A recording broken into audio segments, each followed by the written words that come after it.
Hello and welcome to the GTR East Africa 2020 summary webinar.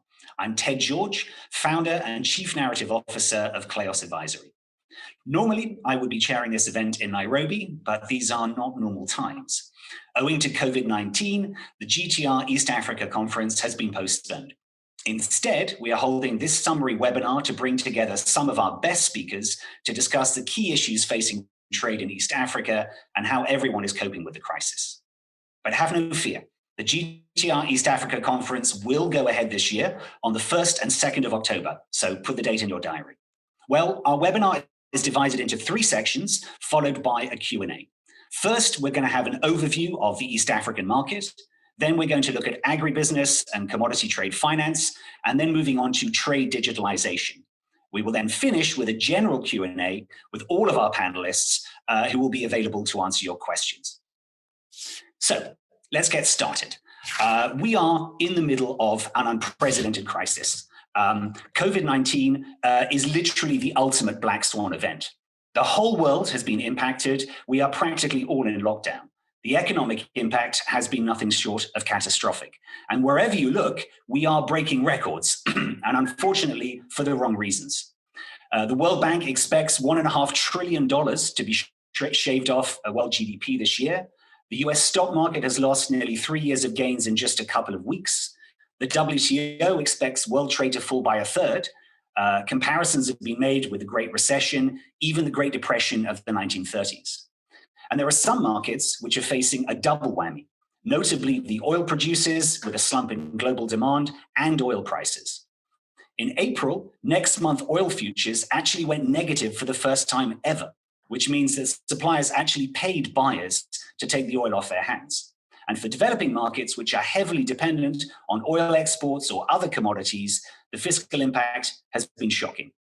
What is needed to get through this crisis are cool heads and smart thinking, which is why we're very lucky to have for our first panel to discuss the overview of East Africa, Duarte Pedreira, Head of Trade Finance, Crown Agents Bank, and Barnabas Kalenzi, Head of Business Intelligence, Bank of Kigali.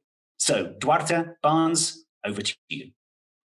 Thank you very much. Thank you, Ted. George. It's great to be here, and I concur that being perhaps at the Radisson Blu in Nairobi would have been a better prospect. But I guess better times will come.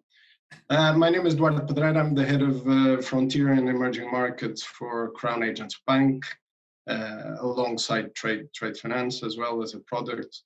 And I'm also a board member of the global trade finance industry body, the ITFA. Like Ted said, the idea is that over the next 15 minutes or so, we will go on sort of an in-depth discussion as much as possible on the situation in East Africa caused by COVID, and of course with a particular focus on the economic impact, and then drilling down into the banking industry and trade finance in particular. For that, I'm absolutely delighted to have my dearest friend Barnabas Kalenzi with me. Barnabas has got one of the most interesting job titles I've ever seen in the world of banking. I've personally had the opportunity to tell him that is the equivalent to the CIA in the banking world, is head of business intelligence. But Barnabas is absolutely an institution, not only in Rwanda but in East Africa. I normally say that if there's a businessman out there in the region that doesn't know Barnabas, then maybe he should think about reaching out and making contact, because he's obviously out of the decision-making loop. Barnabas was previously with EcoBank in Rwanda, and has had a very successful career in banking. So I'll deliver a short introduction that won't differ too much from Ted George's one, and then Barnabas and myself will go into a bit more of a drill down discussion with a focus on Rwanda.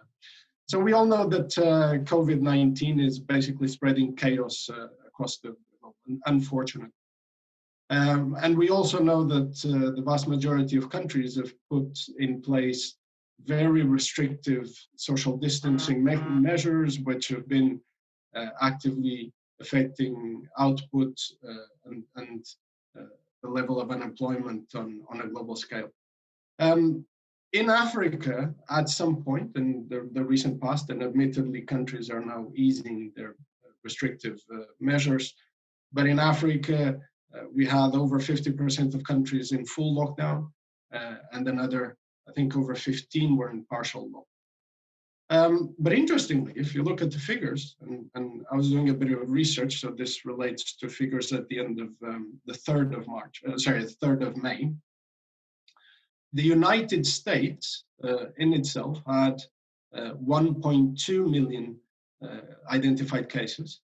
The UK had 185,000, and Africa as a continent overall had little more than 43,000, with only 11 countries reporting over 1,000 cases, with South Africa being the most notable one at 7,200, give or take.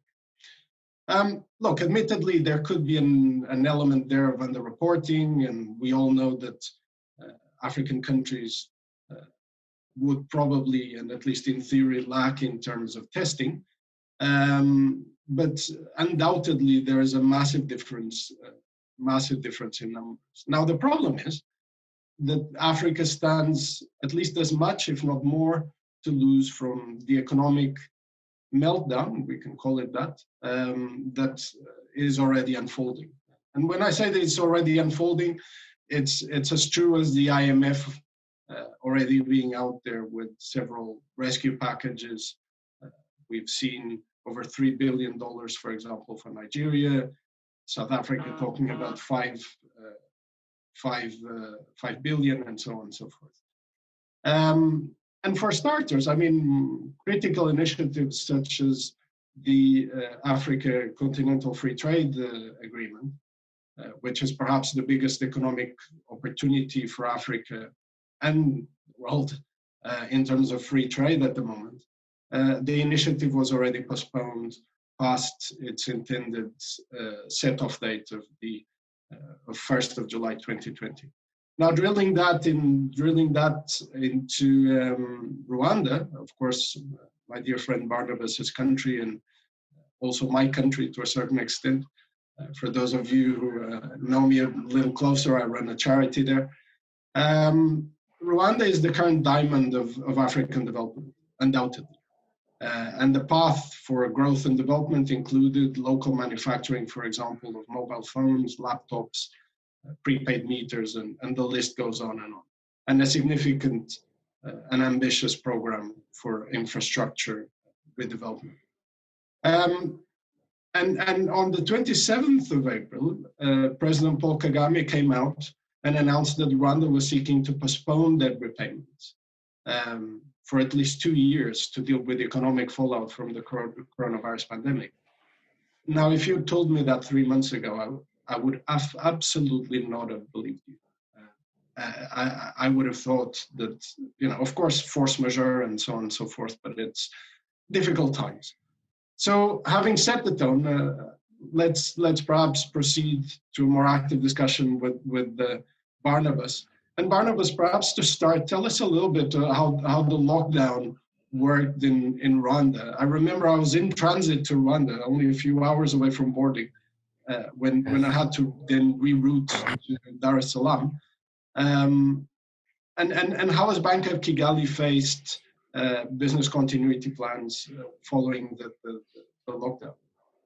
Thank you, Duarte, for your very glowing introduction, and I'm glad you got out safe and safe during the lockdown. Rwanda has had one of the most drastic lockdowns in the region. It was one of the first to implement a full lockdown 2 days after we got the first case. So hospitals were testing fully. We had borders shut down, the airport shut down, no flights in or out. We had a few days allocated for residents to come back, and they were put in a 14-day quarantine in one of the hotels that was paid for by the government. So I was very proud of how the government handled it. And public gatherings were banned, churches, weddings, burials, a lot of specifications were put on social distancing. Banks especially had only to allow essential staff coming in, serving customers, but general movement in the country was really advised against. When that had to happen, we had the police creating some innovation around apps where you could ask for permission to leave your house for specific purposes like shopping. Markets were open, but observing social distancing mechanisms as well, going to banks and accessing health services. So until this past week, we were experiencing that, but we are now under partial lockdown. Essential movement is allowed during the day until 8 p.m., where curfew is observed. Uganda has a similar lockdown process. Kenya wasn't really that aggressive, but they applied the curfew. And of course, as you know, Tanzania didn't really do anything with regards to the curfew, and that is reflected in the number of cases. So Rwanda's cases were below 100 for long until we started getting cases from the borders. The borders were being allowed to let in cargo, and especially the Tanzania border, which is Rusumo, ended up seeing a lot of cases in terms of truckers and their assistance. So we saw the impact of the Tanzanian treatment of the COVID. So it was unfortunate, but we are still positive and watching the space to see how the impact of the partial lockdown affects the spread of the virus. Of course, there's always the scare of a second wave. If you know about the Spanish flu, you know that the second wave came in much tougher, especially around August. So we are trying to monitor and ensure this doesn't happen. Business continuity with the banks and the banking sector at large, Bank of Kigali inclusive, we saw a very large digital uptake. So this is a blessing in disguise. A lot of people applied for mobile banking, internet banking, and we saw a lot of transactions between the teleco wallets, which we refer to as push-pull, and then few people still continued going to the banks, but many banks, especially, for example, Bank of Kigali, put 1 meter markers to allow people to still queue up for banking services. The essential services kept going to the office. You would see the IT tellers, but we tried to make 50% in the office and 50% offsite. We saw a lot of, we saw emergence of online meetings. Zoom, Microsoft Teams became a household item for many people, and this, I believe, will affect the future on how we interact. So that said, we remain hopeful, and we are still observing to see how the spread is cut down. It's very interesting. I agree with you 100%. I think I was always a big fan of remote working. Of course, not full time, but you know, at least a day or so a week. And it's encouraging to see how you guys have deployed these measures. Perhaps just to drill in a little bit on the trade finance side, what's the impact? Is anyone lending in the market? What do you think will happen in terms of trade finance going forward? How long will it take for us to recover some lending volume? So Q1 figures reflected a slight reduction quarter on quarter between 2019 and 2020. But of course, it had a very small portion of the lockdown. Q2 is going to see a more adverse impact on the reduced lending. Of course, a lot of trade in the region is informal trade, which isn't really impacted by banking, but banks are definitely watching the situation, staying closer to clients. Clients are not really requesting for more facilities per se. They're kind of requesting for restructures and small working capital needs to enable them continue paying salaries, and a lot of importations have gone down. As you know, China is one of our biggest importing countries and development partners. So trade between China and the region has gone down approximately 20%. We are still seeing some exports happening, especially of horticultural products to Europe and agricultural products. But of course, this is going to be heavily impacted. So trade lending is not really happening at the moment. Yes, everybody seems to be on lending lockdown, if I can call it. Lockdown lending. Yeah, exactly, and also perhaps worryingly, because of the lessons of 2008, international banks are also very cautious, and cautious is a euphemism, I guess. But how do you think that international banks kind of retrenching again, being afraid of capital stress testing and so on, will impact the potential market revival in terms of trade finance in Rwanda and East Africa? Yeah, so far we haven't seen a very huge impact on the liquidity of banks. Banks are still being able to maintain a good level of liquidity. A good level of capital adequacy is also being maintained. We don't really have to depend so much on the international banks. Lending is being done in local currency, so it's better to fund that with the local currency. But should the need arise for funding from international banks, we have some that still have appetite. You'll see Afri-Exim, for example, who are one of the sponsors of this platform we are discussing, have allocated about $3 billion to help financial institutions survive during this period. Yes. So we are not really worried in terms of funding. Funding will still continue being done locally, and should the need arise, we have facilities from the likes of Afri-Exim, AFDB to come in and assist. And assist. Thank you so much, Barnabas, and over to you. Thank you, Duarte. Over to you, Ted. Thank you very much, Duarte and Barnes. Greatly appreciated. I wish we had more time, but maybe this is something people watching can follow up with both of you afterwards. So let's now move on to a topic which is close to my heart, namely agribusiness and commodity financing.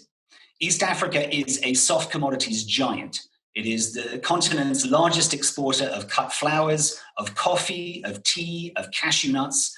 It's also a major importer of foodstuffs, a food processing hub, and a food distribution hub.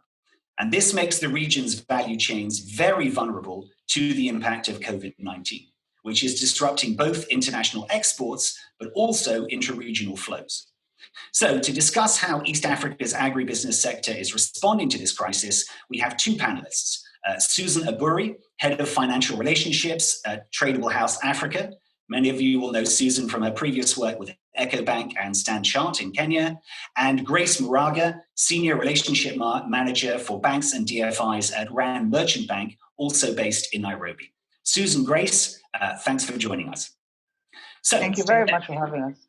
Great. So let's get started. Agriculture employs most of East Africa's population, and goods move through a vast human value chain. How have COVID-19 and the curfew affected food distribution? Who would like to start?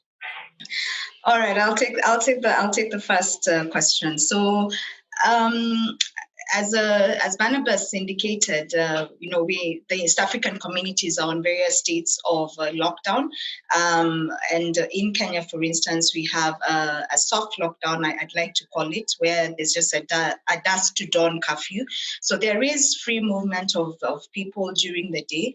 And in terms of commodities and food distribution, that has been categorized as an essential service, and therefore, transport of food and essential services is allowed.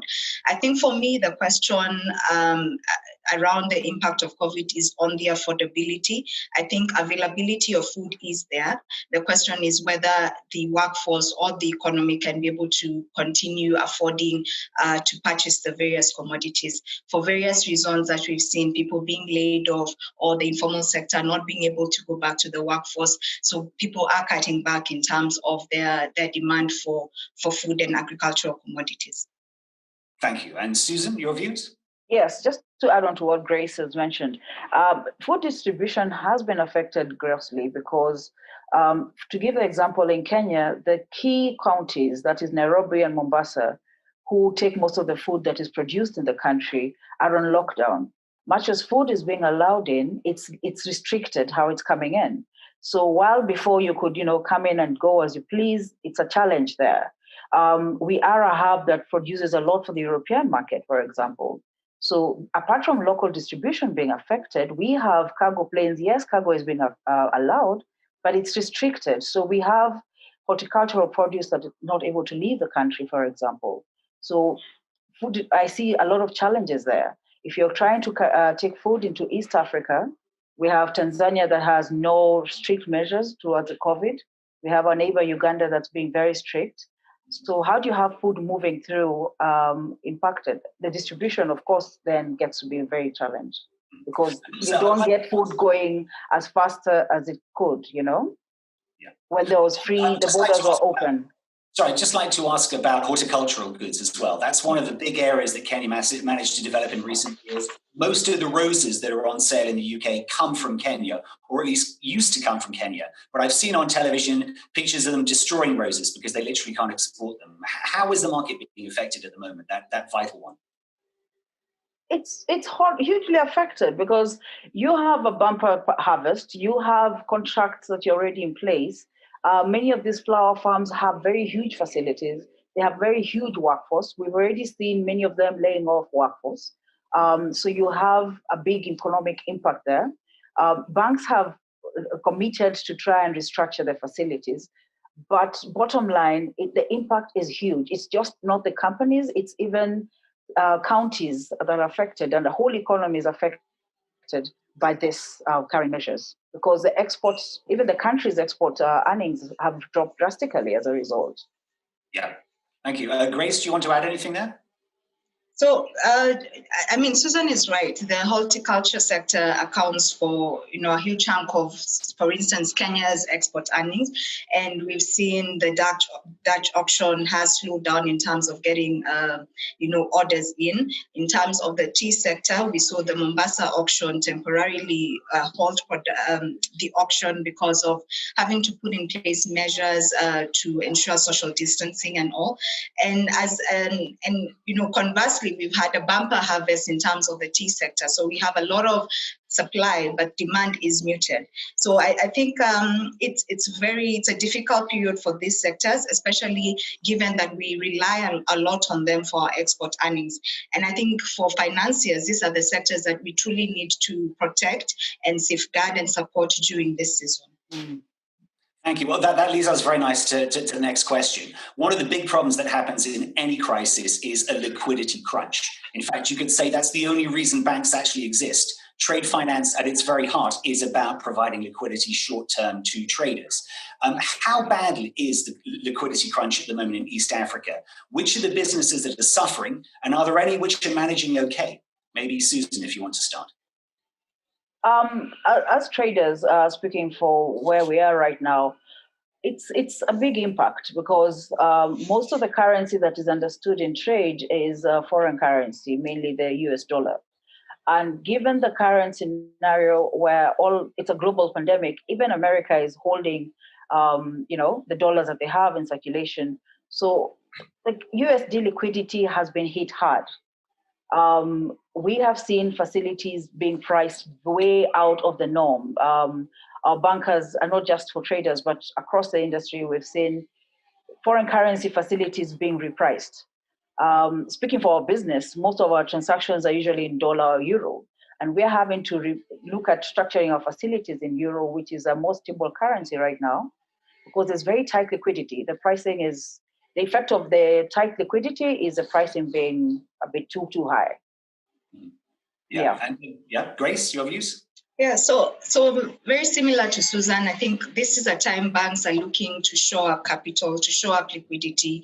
No one is really extending themselves in terms of funding. Banks are being very selective in terms of who they're extending foreign currency liquidity, especially. And if you look at agribusiness, commodity business, it's foreign currency liquidity that's in the market. So on the local currency side, we haven't seen much of a contraction in terms of availment of facilities because, well, there's also a lack of demand. But I think this is where multinational and multilateral DFIs need to come in. And we've seen the likes of Afrexim and AFDB, CDC coming in to support sectors that are particularly under strain because of COVID-19. So this is a time for financiers and DFIs to come together and bridge that liquidity gap where we'll be looking to offshore banks to support local economies. Yeah, thanks. I fully agree. I think definitely now is the time for cooperation. I know that Eric will be speaking a bit later about Patinfa, which is the Afrexim Bank $3 billion facility for finance, but there's a number of other ones out there we'll touch on later. Well, this brings me to another point here, which is about crises. Crises are a time for innovation. Necessity is, after all, the mother of invention. Which companies or startups have you seen that are innovating their way out of the crisis? Any particular innovation which seems a useful way of trying to get around these problems? Susan? Exciting that you say that, because you're right. During crisis, you can either cave in or come up with some innovative way of doing business. We have seen a lot of uptake on online media, so online shopping, online everything online now. I think even banking for those customers who are not embraced it fully, they've gone fully online. For our business, the challenge also for traders is how do you get some of the things that we're used to do so physically going online? But speaking on a basic level, we have seen very innovative things like in Kenya, where we have a company like Twiga. Twiga has a partnership with quite a number of farmers in the country, and it speaks to our earlier point on food distribution. So they have a partnership that they have done with one of the online platform companies, Jumuia, and they are delivering food to our homes at a for $20 you get, or $20 to $30, you get a good package delivered to your doorstep. So these are some of the initiatives we're seeing where people are stepping out and saying, you know what, in this crisis, what can you do to meet? Because there's still a need. People are home, they still need to eat. Life is still going on as it can. So yeah, in the transport sector, I hear the innovative things coming through. So I think that's what is key, trying to make sure you can still do business in this sector, in this period. Yeah, and I think what's so great as well is that Africans are among the greatest entrepreneurs and innovators that are out there. So I would expect to see the solutions coming in. Grace, what innovations have you been seeing in the market to try and get around these problems? Quite a lot. We've seen, social media take up a lot of the marketing initiatives that customers are looking at. I'm on various WhatsApp groups that have become marketplaces. So people go in there and say, I'm selling, I have a farm, I'm selling eggs, I'm selling local produce. Can I deliver to your doorstep? So we are seeing a lot of that. Even in the estate WhatsApp groups, people are forming those. They're becoming marketplaces as such, Facebook, Instagram, Twitter as well. So the idea is just to bridge the gap between the client coming to you and getting the goods to them. So it's as simple as using whatever social media platform that you have accessible to you. And lastly, if I may mention, we've seen the M-Pesa Visa partnership, which speaks to, again, another innovation that comes in perfectly. Two financial houses coming together to kind of give the customer more options to do business. So yes, exciting times. Absolutely. And of course, I mean, WhatsApp has become almost the key means of communication for Africa. When I try and get in touch with anyone in Kenya, if I WhatsApp them, I get an answer in a second. If I send them an email or I try some other way, I may never hear from them again. So it makes sense that should be used. There have also, we must remember that the EAC is made up of several countries in the region, and they've all had different reactions to the virus. We've already heard about the slight difference between Tanzania and Kenya. When you're looking at it from your side, which governments in East Africa do you think are best handling this situation and helping reduce the impact on the agricultural sector? Maybe Grace, if you want to go first here. Sure. I think the response from the governments can be looked at in how fast or how quickly they went into lockdown and what measures they put in place. So we saw Rwanda was very quick out of the gate to lock down the country. But in terms of that, they also provided, food parcels to the communities as well. So I think that's one of the governments that we can call out and say, they're doing a good job. Back home here in Kenya, there's a COVID emergency response fund that was created by the government and brought together various private sector players where they're collecting or collating food distribution and cash donations as well from companies. So I think it's varying across the East African states. We've seen Tanzania is coming up a little bit and Uganda as well, but I think Kenya and Rwanda were quite quick to come up with response mechanisms to support especially the vulnerable during this period. Thanks, Grace. And Susan? I agree with Grace fully. We've seen Uganda and Rwanda, who had early exposure to Ebola, respond better during this period. I think these are the countries we didn't quite have experience handling Ebola, and we've seen that adding value to this particular period. The country which everyone has concern about right now is Tanzania, because again, free movement of goods and persons has been a big thing within East Africa. So when one country doesn't have a semblance of measures that the other countries have, it gets to be a point of concern. Absolutely, and we'll be coming back to this issue of free movement of goods in EAC in the Q&A right at the end. So we have time for just one more question I'd like to ask you. And this is really looking at this issue that because nowadays we're at a time of disrupted imports, costly imports, the focus is shifting once more to the need for manufacturing and value addition in Africa. How do you think, or do you think COVID will accelerate or hinder this process of value addition in Africa? Maybe Grace, if you'd like to start. It has to accelerate, and we have to use this as an advantage to us. I think it's almost timelessly. And if I was the CS or Cabinet Secretary of Trade and Industrialization, I wouldn't be sleeping, because this is my time to really, get in and promote the local sectors, the local industries. We've seen how quickly we've been able to produce masks, for instance, and PPE equipment, and sanitizers, breweries. So I think this is a time for governments to look inwardly, to focus on import substitution, the things that we were bringing in or importing, what can be produced. Kenya, for instance, was importing fish from China, whereas we have a very huge Lake Victoria here. So I think this is a time for governments to look inwardly and look at the sectors that we can support locally, and look at value addition and value creation across the food chain. Thank you. I agree with you, Grace. Yeah. Sorry. Go ahead, Susan. If you anything else to add on that front in terms of speeding up industrialization? I just agree with Grace. Just in terms of the governments, if they could do more for the agricultural sector to kind of like put up support for their sector across the countries. So like if it's tomato farmers, for example, instead of it being smallholder scale, let's have something national where the government comes in and maybe puts up a body that facilitates processing of the same. So instead of us buying canned tomatoes from other countries, we can do more of our own. Can we find a way to process our foods better? Can we grow we have one of the best internet hubs in the country, in the region. What more can we have our innovators come up with? What other conducive environments or triggers do we need from the government to facilitate more of that? We have learning institutions doing a lot. So yeah, it's exciting times indeed. Sure. I think also the other thing to bear in mind is the other hidden benefit of East Africa, which is that across the area, particularly in Kenya, there is a wonderful distribution network. If somebody can produce something in Kenya, the people exist, you can spread it across the whole of the region. So it makes sense to be producing more there.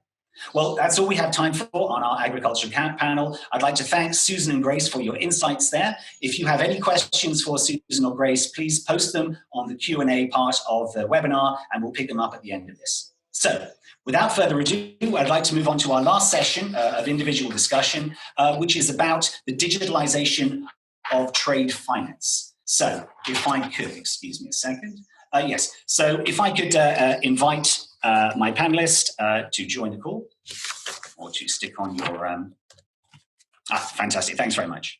So, yes, I'd like to welcome the co-founder of Orbit Capital, Lanre Olininyi, to discuss this issue. We are looking at trade finance, and the fact is that the digitalization of trade finance has been going at a dizzying pace in recent years. We have seen a whole new range of technologies come onto the field, which broadly fit under the category of trade tech. These include digital documentation and payments, IoT applications for goods moving through the value chain, particularly CMAs and logistics companies use these, and of course, blockchain solutions for key things like KYC, AML, and traceability. So let's start with a bit of a helicopter view, if we can. Lanre, what is the state of trade tech in East Africa at the moment? Who would be the key players, and what are the key countries and regulators who are most open to this kind of technology? Thanks, Ted, and morning, afternoon, everyone. I think, as you rightly said, the trade tech case for trade tech in East Africa is still in its early days, as you would appreciate. Even in more developed markets such as Europe and Asia, the discussion around the role of trade tech in facilitating trade finance transactions, or its place at all in trade finance ecosystem, is still in evolutionary stage. So when you then look at East Africa, what we've seen is still that it's still very early stage. Of course, it's not to say you don't have a number of players out there in the market already, particularly in Kenya, where you have the likes of Innovate, who are focusing on supply chain finance solutions. And then you have the likes of Bikimbi, who are looking at sort of, distributed ledger solutions for the ecosystem. But it's still early days. If you then zoom out and you look at sort of Africa, the continent at large, you still, there are a number of players who are, coming up and trying to figure out which part of the vertical within the trade finance ecosystem lends itself best to digitization. Country-wise, needless to say, Kenya still leads the pack out there, obviously for similar reasons that Grace mentioned earlier, which is basically, the internet penetration in Kenya, the innovation hubs out there, and of course, the well-advanced ecosystem in terms of the financial services and banks out there. But with regulators, definitely there's still, regulators as always tend to come late to the party. We've not seen quite a lot of regulatory activity or regulators even participating in the conversation just yet. But, we would expect that, regulators do come, take this opportunity that we have right now to actually stimulate, as opposed to be hindrance, to stimulate a lot of innovation within trade tech in East Africa.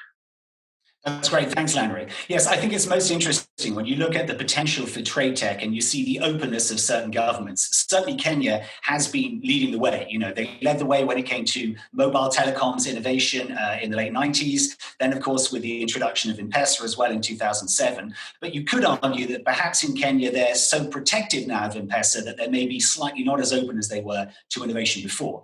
I think also I would personally like to make a shout out to Rwanda again.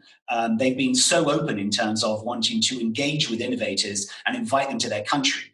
I remember a couple of years ago when I was speaking to the head of the Rwanda Development Board, that when I asked him what is the key focus of or your objective for tech in Rwanda, he said, we want to be the proof of concept country, i.e. come prove your concept in our country and then scale it elsewhere. And that struck me as incredibly open. But there are one or two other governments, which we maybe won't mention in East Africa, which are not very open when it comes to anything which is seen as foreign interference. So I think there is certainly a mix there. But now let's actually look at some of the specific things that can be done with trade tech, because they bring real tangible benefits, and one or two of them which we could really do with now during the COVID crisis. They've often talked about the fact that trade tech can remove these long-standing blockages, but maybe they've been overhyped, or have they not? So let's look at three areas, and I think the first one, the richest one, is in this whole issue of KYC and AML.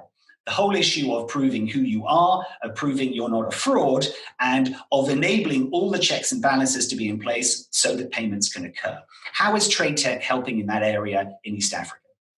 No, sure. I think that's definitely is, one of the cornerstones in terms of issues within Africa, and obviously East Africa, but the continent at large in terms of KYC and AML.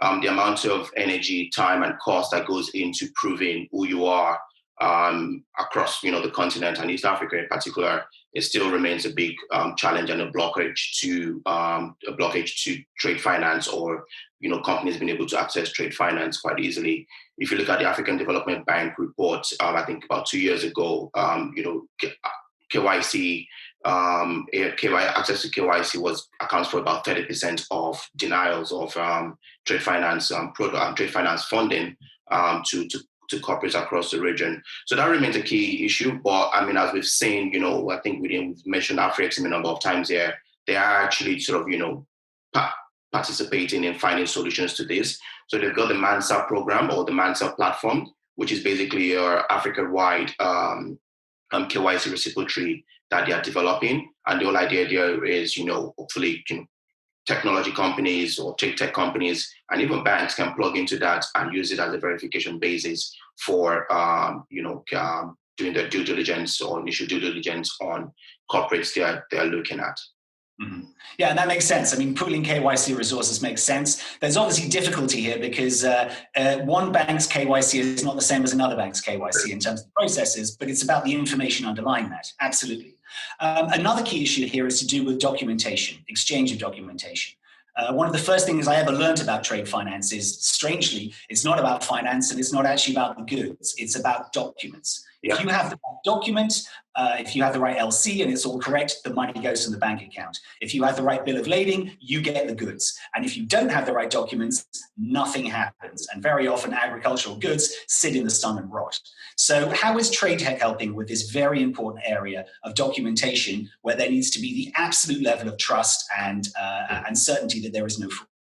Well, that's actually, good question, Ted. And that's the one that, sort of boggles my mind the most when you think about, as you rightly said, the fact that trade finance, the bedrock of it really is about documentation. And on the other hand, you look at, distributed ledger technology, essentially blockchain.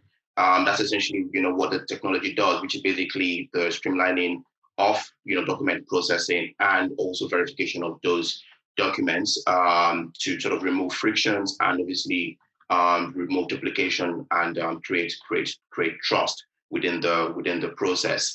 I think, whilst we see all of these technological improvements coming out, I'm also mindful of the fact that within the African context, there are a lot more granular issues that need to be sorted out before you sort of start to leapfrog into adopting sort of blockchain and all the DLT technology. But the technology definitely is out there. There are proven cases which we've seen, the likes of Marco Polo or WeTrade actually execute trades end to end without paperless trade. And obviously, I think this particular environment we find ourselves with the whole COVID lockdown probably lends itself even better to prove the case that we need to be heading in that direction sooner rather than later. Because as we heard Grace and Susan say earlier, where ports are being jammed, people are not able to come to work, you can't exchange your documents, the DHLs and all of the document couriers are locked down. Does this not sort of further prove the need for fast tracking the adoption of these technologies to not only create efficiency, but also might just be the new way to work in the future. So yes, I think there is a lot of opportunity there for East Africa and Africa at large. But the foundation in terms of interoperability of various technologies needs to be thought about as well. Absolutely. And I think it's still amazing that for most trade finance in the world, it's still ultimately finalized by two people exchanging a piece of paper. It's completely crazy. I mean, any piece of paper can be forged, and just as any digital signature can be forged as well, but that is something to do with the mental change. Okay, and then there's one final area of trade tech I'd like to look at you with as well, which is to do with credit scoring. Because I think in trade tech, this is something where you can meet a need which is not being met anywhere in the market. Maybe you'd like to unwrap that a bit. No, absolutely. And I think for me, when you think about the KYC and AML, I think next in the pecking order, that is credit scoring for Africa. Alluding to the same AFDB report, which, was quite an extensive report they produced about 2 years ago, 2018, 2019, and surveying, the banks and trade finance transactions across the continent. And again, the lack of, a score or sort of credit history, essentially, for corporates in Africa accounted for a significant percentage of, what we have sort of all come to know as this trade finance gap, i.e. companies seeking trade finance and not being able to access it. So there is a big opportunity there, both in terms of applying technology to solve this, and this is something we are looking closely into. But also the challenge is immense in terms of, where is there a central Africa repository of, companies' trade history? Where do you go to for various countries? And maybe the sort of the African Continental Trade Agreement might be one of, something that helps in this if the regulators also think about not just in terms of a free trade, but, what technology can we apply as their sort of continent-wide approach to gathering company information that then helps with credit scoring of these companies, and obviously then reduce the barriers to getting funding. Because you think about it, if you have the right amount of data and transaction history of a corporate, especially even the SMEs, then you'd expect that this would increase the amount of capital that is available to these companies because of their credit history. I mean, you look at us right now. You don't necessarily need to know a bank manager before you can apply for a loan, because your credit history, your credit score is there, and if you qualify, you get a loan. So I think the same logic definitely lends itself to the African continent and the businesses across the continent. Yeah, absolutely. I mean, I fully agree. I think one of the most difficult things is actually being able to say, what is the creditworthiness of this company I've never heard of in Africa? It might be perfect, but if you don't have the information, you're stuck. How do you think that COVID, though, is affecting openness to adoption of this new kind of technology? I certainly know that COVID is forcing some digitalization, but is there a danger that because trade tech is, by its very nature, quite complicated, COVID could push it onto the back burner?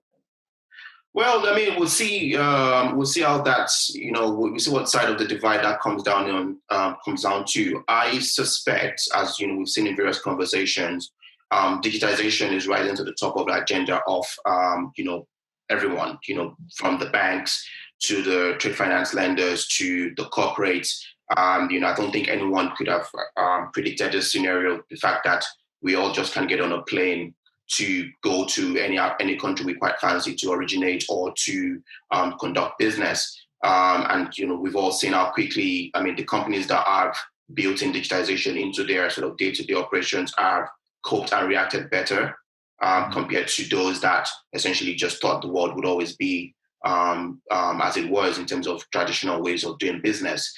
So I'll be surprised if the current environment does not push digitization and even the adoption of trade tech to the forefront and potentially be the wave that trade tech companies ride into the next phase of whatever our work lives look like.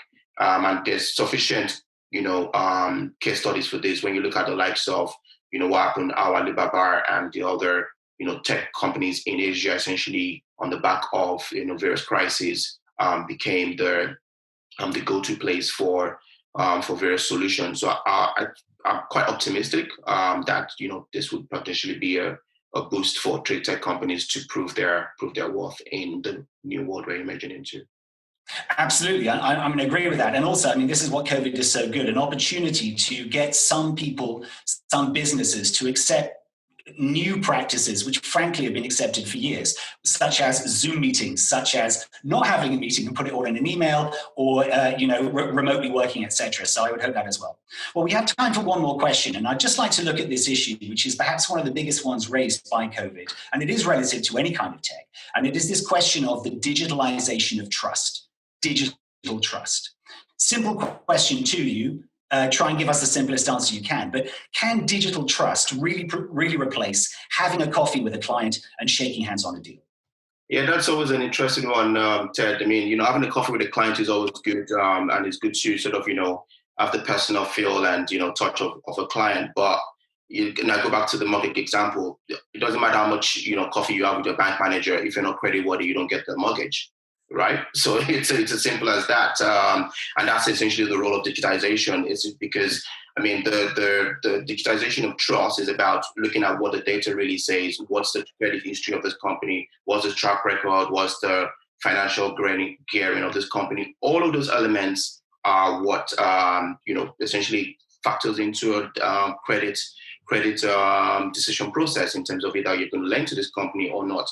Right, obviously, I know we talked about this, you still need to go out there and kick the rocks, as they say, and do your due diligence. But, how much of your credit decision process is based on the softer things, right? And how much of it is actually based on the hard data that, technology can help us gain insights into a company's history, a company's financial strength and capabilities to pay. So I'm definitely on the side that, trust can be digitized. But it's not necessarily, it's not necessarily the case that, every decision process will need to be based on having a coffee with a client. But, I think digitization will play a key role in the future and how we make credit decisions.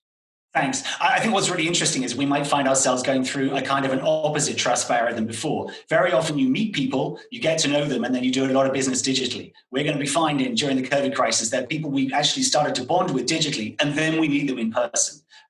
Certainly the one thing I don't like is having a coffee and knowing that I'm the one who produces the coffee, because absolutely correct. I love the coffee in Kenya. Anyway, I'm afraid that's all we have time for. Thank you very much, Lanre. I appreciate your inputs. And to everyone watching the webinar, if you have any questions for Lanre or myself about trade tech, please submit them. We're going to be taking them in the final session. So we have come to the end of our key sessions, and we're now going to finish with a half an hour Q&A. We have a number of questions we're going to ask. We've already decided, but we are also selecting a number of questions that have been presented to us by the various people dining in on this call. In fact, we have 161 participants at the moment, which is very good indeed. So if I can invite my various panelists to please come onto the screen and unmute yourselves, and we will start with the final Q&A. So we have on our panel, we have Graham Bright, Head of Compliance and Operations at Euro Exim Bank. We have Chris Njogu from the Kenya Association of Manufacturers. Good afternoon. Afternoon. We have Patrick Macau, Head of Trade Finance for Kenya and East Africa at the Standard Chartered Bank. Good afternoon, everyone. Good afternoon. And we have Eric Intong, Senior Manager, FI Sovereigns and Corporates at Afrexim Bank. Good afternoon, everyone. Good afternoon. Thank you very much for joining us today. So why don't we get straight in there? COVID has exposed many weaknesses in East Africa's economy, and in fact, all of the economies of the world. So my question is, which countries are best prepared to manage this crisis, and which are most at risk? Is East Africa as well prepared as West Africa, which had Ebola to deal with? Graham, do you want to kick off? Yeah, I think from our perspective, again, we're one of the banks. We've talked just previously, we heard about documentation, about identity, we talked about trust. We also heard about some of the issues around the manufacturing capability, and the ability to move manufacturing, be flexible, be very realistic and diverse in the way that things are happening. So from our perspective, I think we see that East Africa is an incredibly opportunistic set of countries there. There are some issues. There are, from the EAC point of view, there are landlocked countries. We know there's a transport problem. We know there's a distribution problem there. But from that point of view, I think COVID-19 still does represent a number of opportunities, definitely, for those who are willing and have the capability of fast reinvention of manufacturing capability. So where we see perhaps short-term PPE production, that's masks, gloves, etc., how quickly those institutions can retool afterwards to make them, again, more realistic and more favourable and competitive to outside markets. So I think, yes, there's a great opportunity still there. Great, thank you, Graham. Joyce, your views, which countries do you think are best prepared to handle this one in East Africa? Well, in East Africa, of course, many countries were already looking at robust industrialization policies. And within East Africa, our regional integration process has been quite strong amid a few challenges with non-tariff barriers. So I must say East Africa, of course, in my view, is better prepared with some of the economies really growing very fast in the last few years, and also really working on integrated policies to support SMEs, to support the supply chains, and also looking at strengthening their logistical support. And we've had a lot of support from development partners to improve logistics and efficiency, whether it's port entries, the airline systems, the rail systems. But again, there's the question around whether we've experienced such epidemics. I must say we haven't experienced them much. But when we look at the different countries in ESC, I believe, other than Tanzania, like it was said earlier, most of us are very quick in our response mechanism. Just as an example, Kenya quickly put together a business response team, and they were able to quickly come up with the policies and procedures of how to survive this period. Our only delay was on closing airlines, but it's because we were conscious of international relations, and we really wanted to delay that process. Thank you. Absolutely. Thank you, Joyce. Patrick, your views on this question? Yeah, thanks, Ted. So I think East Africa is quite resilient. And if you ask me, the companies and the countries that are going to get through better are those that are resilient and can leverage on agility to convert their basic commodities into finished goods. We're on a backdrop of an unprecedented pandemic. Other than the one or two guys from the UK who are last there in 1918, I highly doubt anyone on this call has lived through a pandemic before. I certainly haven't. So we have to give benefit that these are unprecedented times, but we have to give also benefit to innovators. We have to give benefit into how resilient and agile companies and individuals are demonstrating. It's important. We used to work from home maybe 1 or 2 times a week. Now, most of us are working from home on a permanent basis. We've seen oil manufacturing companies go into production of sanitizers instead of lubricants.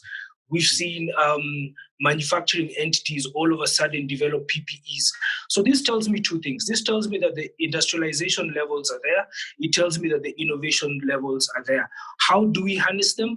Depends on our ability to thrive internally and depend on our own ecosystem more as opposed to looking outwards. So I think there is hope. I think there's a lot of resilience.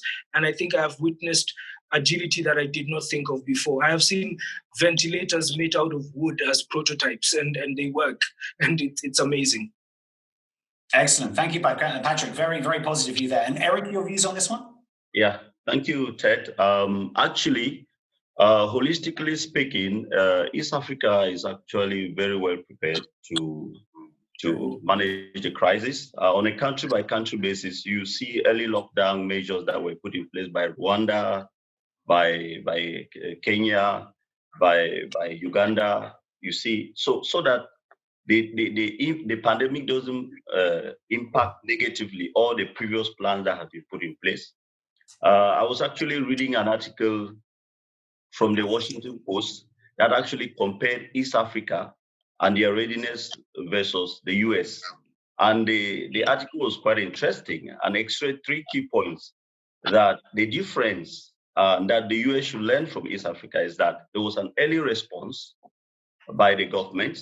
And some of the presidents, like President Museveni of Uganda, actually led explaining how the virus is transmitted, and they proceeded to put lockdown measures in place.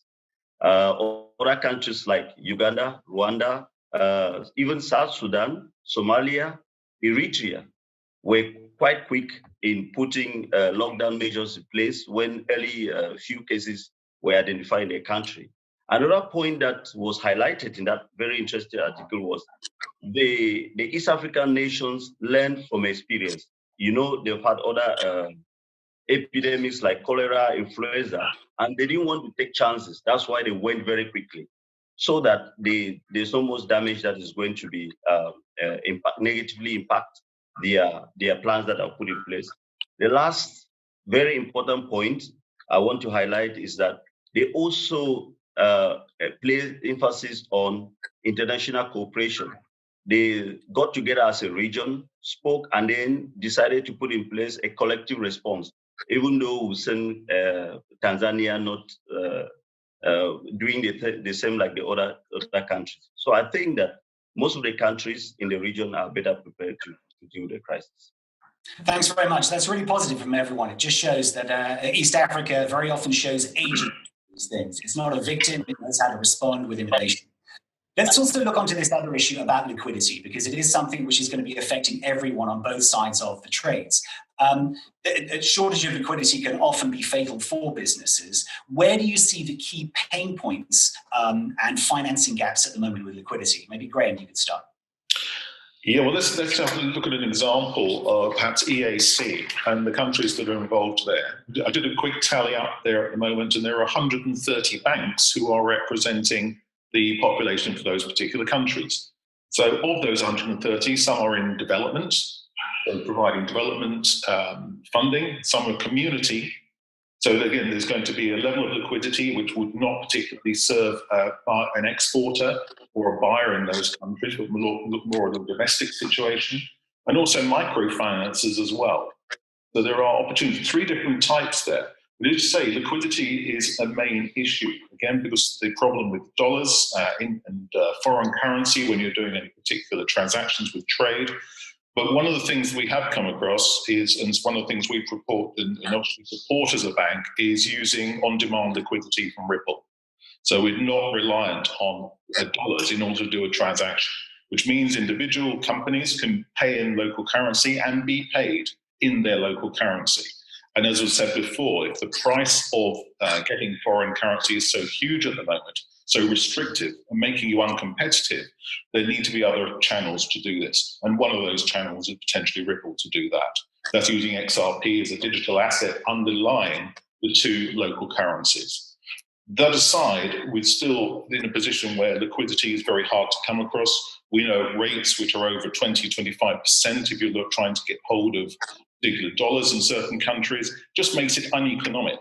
But I think what the international community need to understand is that the whole of the Africa region is a powerhouse for the future.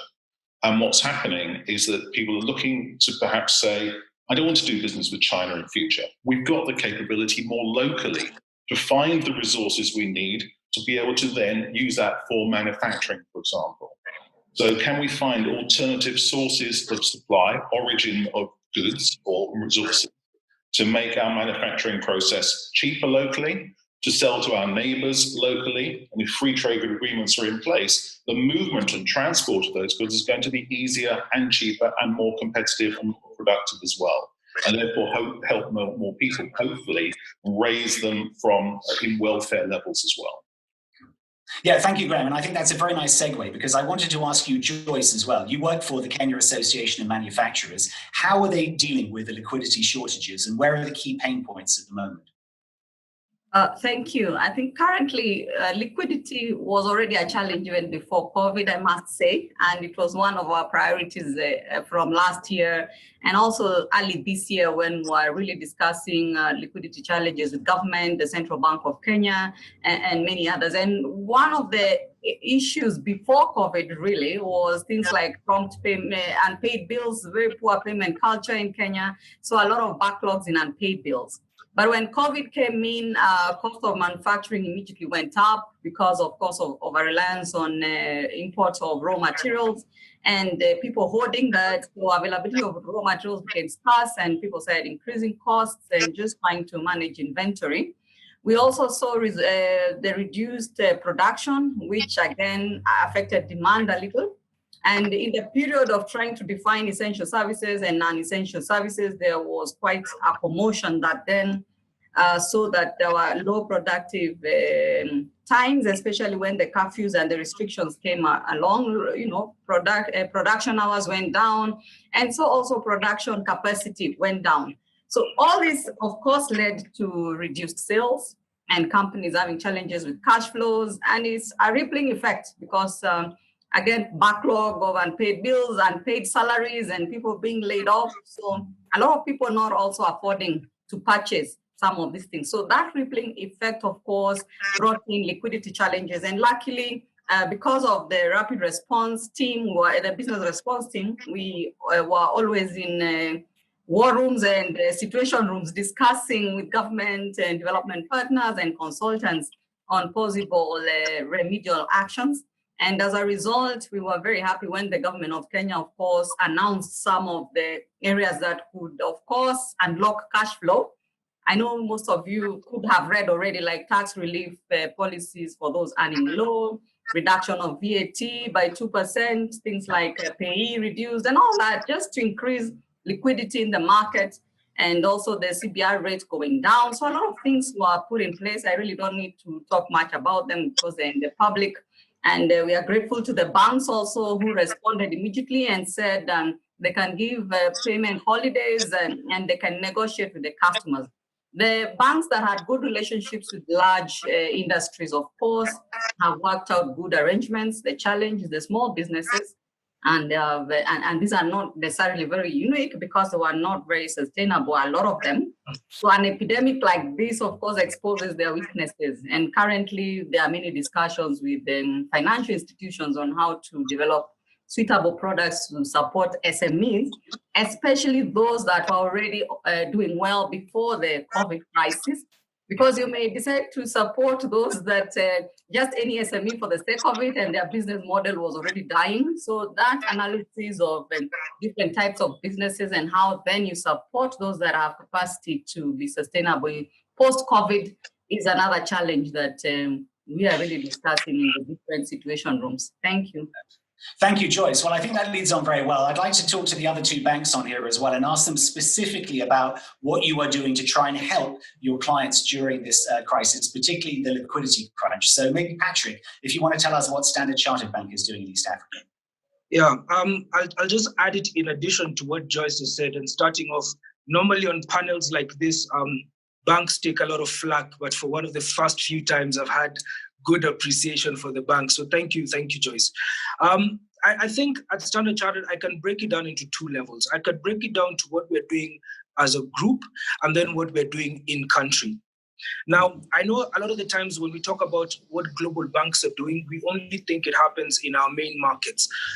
But in this kind of pandemic and this scenario, what we're doing as Standard Chartered has implications across the group. So we announced, and it's public knowledge, we announced a COVID-19 fund worth $1 billion to support industries in the health sector producing PPEs, producing hygiene equipment and medical equipment to specifically have an impact in supporting communities during this very difficult time. To give you an illustration of how impactful that fund is, I think one of the first disbursements has been in Uganda of this $1 billion fund. And we are also looking at supporting transactions in Kenya and in the Middle East. It's important to note that we're very keen to support the businesses that actually drive the underlying economy. And at this particular time, the businesses that are at the forefront of this fight against this COVID pandemic. So that's one thing we're doing from a global perspective. Locally, the regulator has been very supportive. I think Joyce has provided some context into that. And as a bank, what the regulator has done, they've actually reduced the capital reserve ratio, what we call the CRR, by 1% from 5.25 to 4.25. The immediate impact of that is that it has allowed liquidity of a couple of billions across the industry, including Standard Chartered Bank, to be availed to companies that need this financing at this particular time. So together with the Kenya Bankers Association, we're working very closely with the central bank to make sure that the good businesses that Joyce was talking about actually do get the support. We have to be very clear and careful in noting that the underlying fundamentals of a good business and to support people producing PPEs, those in the medical industry, have to be sustainable over the long run. So we are working with the Central Bank and the Kenya Bankers Association, as Stanchart, to support guys through this additional relief on top of our business as usual relief. In addition, we've come to realize the strength of some of the propositions we had put in place as a bank.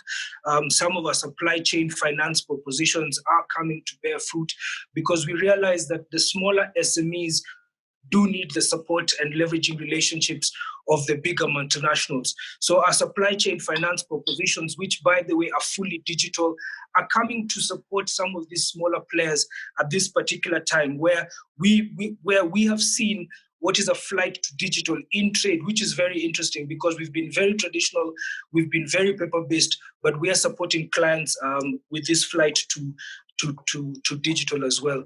So in a nutshell, we've provided emergency funding, we've restructured loans, we've provided loan extensions, we've provided new facilities, and we've provided transaction fee holidays and repayment holidays across the industry.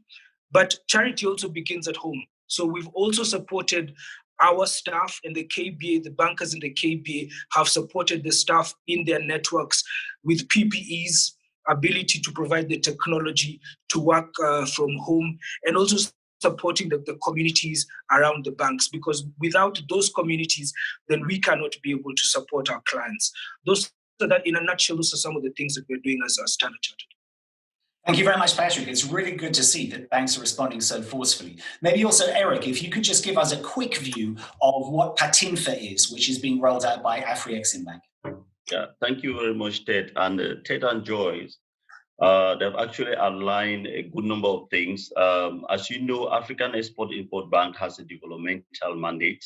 So our view is to actually amplify the works that a lot of the banks are doing. So as a response, or maybe to backtrack a little bit, you asked a very important question earlier on, where the pain points are. The first thing is that you notice there's a liquidity squeeze, especially in foreign currency in Africa. The second thing is that the pricing has gone up very, very unusual. It's quite high. So that way, Afreximbank, sometime in March, I think March 22nd, our board approved a 3 billion pandemic trade impact mitigation facility, which we call Patinfa. This is a facility that is available to sovereigns, to central banks, to financial institutions, and to corporates to be able to provide them liquidity that will help them avert the impact of COVID-19. So far, so good. As I mentioned, this is a 3 billion bucket, but we've already disbursed 3.6 billion. So that means that we're looking to disburse another 2 billion by the end of June. And this is going to pump in liquidity to support the various beneficiaries, governments, FIs, central banks, and corporates. And this also has given us the opportunity to partner with UNECA to be able to provide specific tailor-made solution to corporates that are manufacturing COVID-related supplies like PPEs, ventilators, and so on, which will give them the liquidity to be able to respond to that. You will notice that the response is a facility that goes up to 3 years, but there are other initiatives that go longer, which exist with the existing product that Afreximbank offer. So we are working in combination with a lot of central banks where they partner with us to be able to see how they can amplify the use of the liquidity. That's why we think that even though the initial approval was 3 billion, we'll be able to disburse up to 6 to 7 billion. The very important point I would like to highlight is financial institutions, corporates, government should reach out to us to be able to understand the way we can partner to be able to fight this very, very unprecedented pandemic. Thank you. That's great. Thank you very much, Eric. And it's very heartening to hear that there are so many different approaches going on here from all of our different panelists to deal with this liquidity crunch. I would like to just now open it up to some of the questions that have been submitted today so far. We don't have time. We're probably not going to have time to go through all the questions we want, but one of them is interesting. It says, what measures have various banks put in place to handle trade documents, especially in instances of full lockdown? Have we seen a rise of shipping guarantee requests? Would anyone like to ask that one? Yes, let me take that one. So it's interesting. Some of the scenarios we're facing right now have been theoretical in nature. Just talking to some of my colleagues in the industry, we are facing challenges. You mentioned earlier that the conclusion of a trade involves a physical transfer of a document. So one of the challenges we're seeing right now is bills of lading cannot leave certain jurisdictions. I'll give you an example. In India, during the current lockdown, banking services have been declared essential services, but some of the corporates have not. So the bank is open, it can receive trade documents, but the customers cannot get to the banks to deliver the trade documents, and we have the ships docking at the port of Mombasa. So one of the things we have seen is requests for shipping guarantees, requests for, on the instruction side, like I said earlier, there's a flight to digital, so passing instructions to the bank through our online platforms. And also we've seen electronic transmission of certain documentation. But we do face a challenge in title documents like bills of lading. And I think this disruption, we've always talked about disruption of trade. I think this is the real disruption. We need to think about how many of us had really invoked or applied EUCP. What happened to the benefits of BPO that we talked about years back, or how can we leverage blockchain going forward? So yes, there have been challenges, but we're supporting our clients as Stanchart and across the industry to mitigate some of them. In shipping, it's through things like shipping guarantees. Anyone else want to give a quick comment on that? If I may just add to that, actually, what Patrick has highlighted is what we're also noticing at Afreximbank. There's a huge delay because of the lockdown. But what we are doing is to be able to give some accommodative timelines, extend the period within which those documents can be submitted. We leverage on the fact that being a self-regulated entity, we can consider certain considerations that are in line with our developmental mandate. That if you were supposed to provide the trade documents, because the delays are obvious, within say 30 days or within 15 days, we can accommodate up to an additional say 20 days or 40 days. And that has been working so far. But the point I agree with Patrick is that this is not sustainable. So we need to start thinking of ways of how to start accepting electronic documents, how we can verify and make sure that fraud is eliminated. I mean, that's what I can add on. Sure.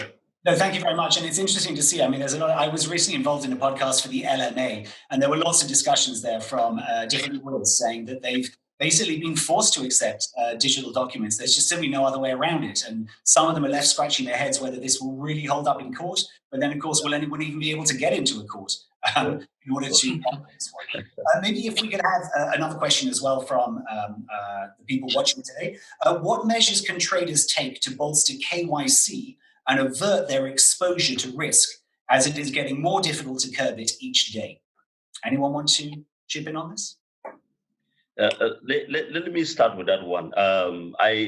You heard Larry earlier on mention today Mansa KYC platform that Afreximbank has developed. The platform is fully sponsored and developed by Afreximbank, and is open to financial institutions, corporates, and all African entities. But we are working in collaboration with central banks, which means when your KYC information is uploaded on that platform, the central bank or the regulator of that particular sector in which that entity plays verifies that. Then it comes to Afreximbank for a second verification. You did highlight at the beginning that Bank A's KYC policy is different from Bank B's KYC policy. But what this will help is it gives you at least a starting point for you to be able to do that. So we are actually looking towards leveraging on this African-wide MANSA KYC platform to be able to get Africa have its perception on trade change completely. Because what typically happens, especially in a moment of crisis like this, is that a lot of international banks that are not deep-rooted in Africa started pulling out, because bankers normally behave in a way that once there's risk, the first approach is to wait and see, slow down a little bit, and see how the situation is before they can start lending again. But at Afrexim Bank, we have a developmental mandate. We saw this gap, and we say we need to step in and provide support to all the financial institutions in light of KYC, in light of trade. That's why we are confirming LCs right now, especially to banks that don't have corresponding banking relationship because of increased KYC costs.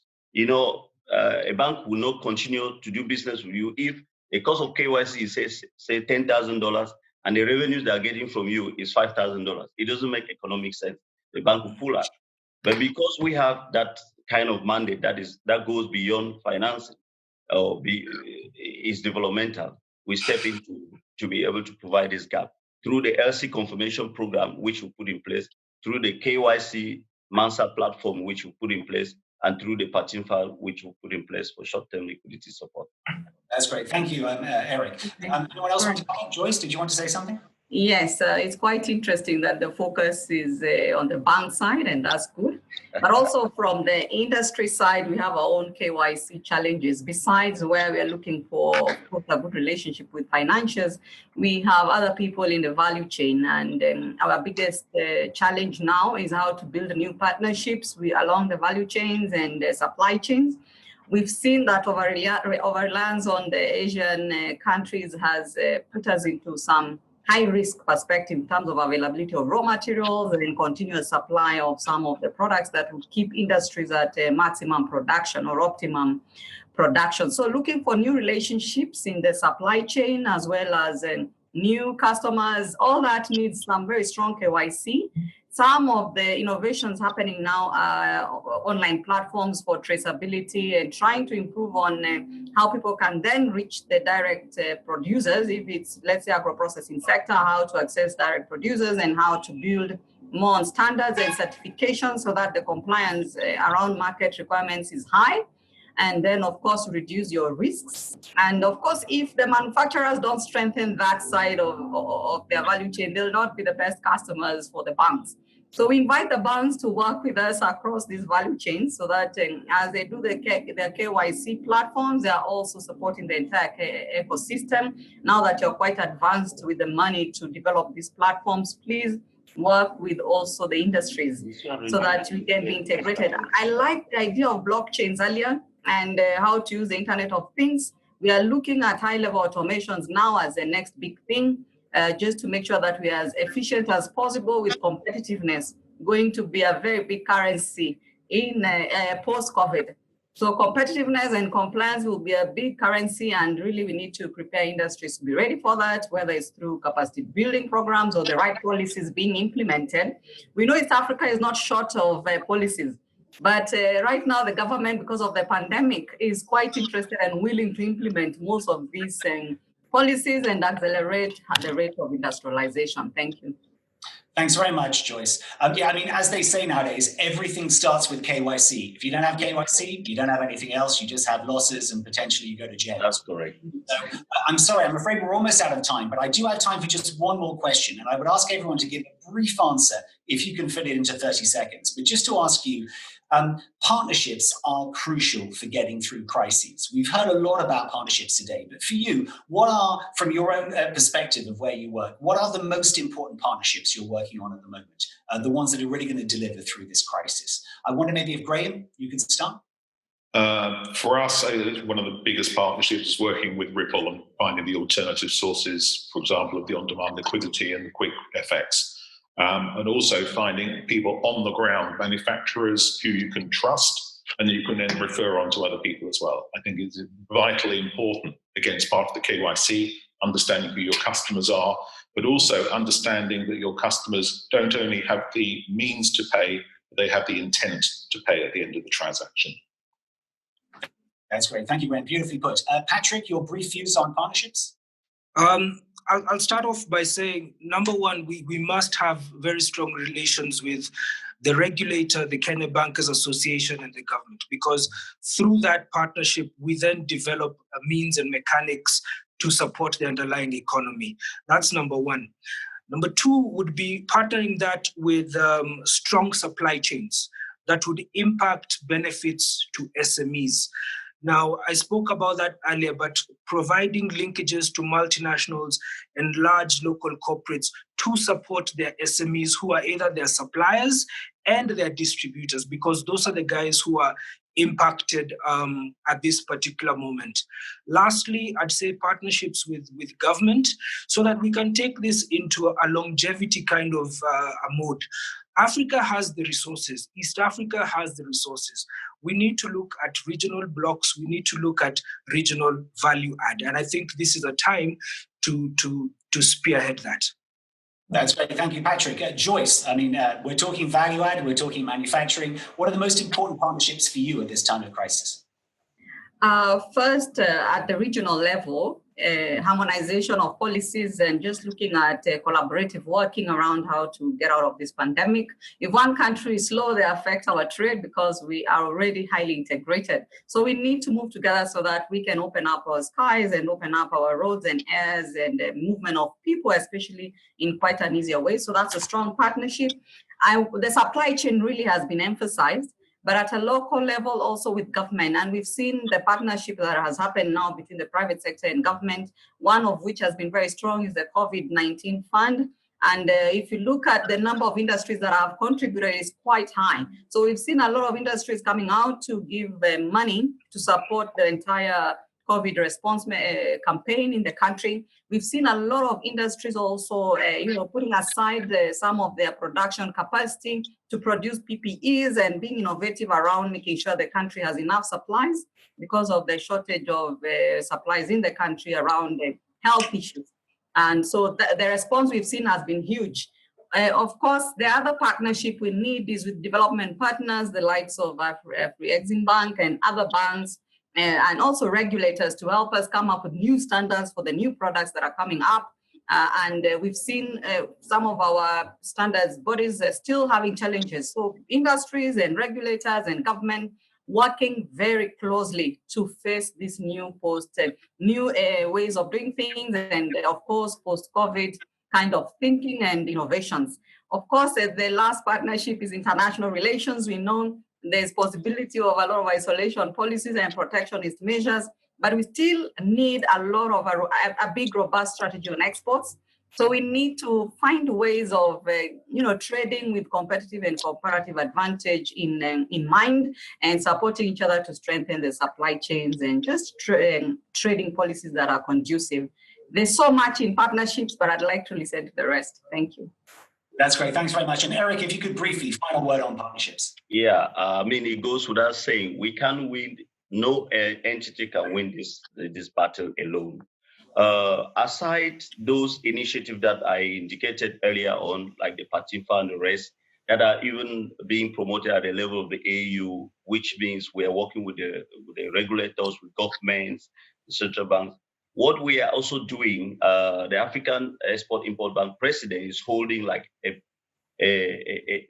call with the CEOs of corporates, key partners like financial institutions every 2 weeks during this crisis. I'm sure everyone on this call, if they can reach out to me, I will extend that invitation. What we are doing is to hear from them what is actually going on, where are the challenges, and how we can partner and provide solutions. So we are going to continue doing that all through the crisis and beyond the crisis. So that partnership with financial institutions is key, partnership with corporate is key, partnership with government is critical.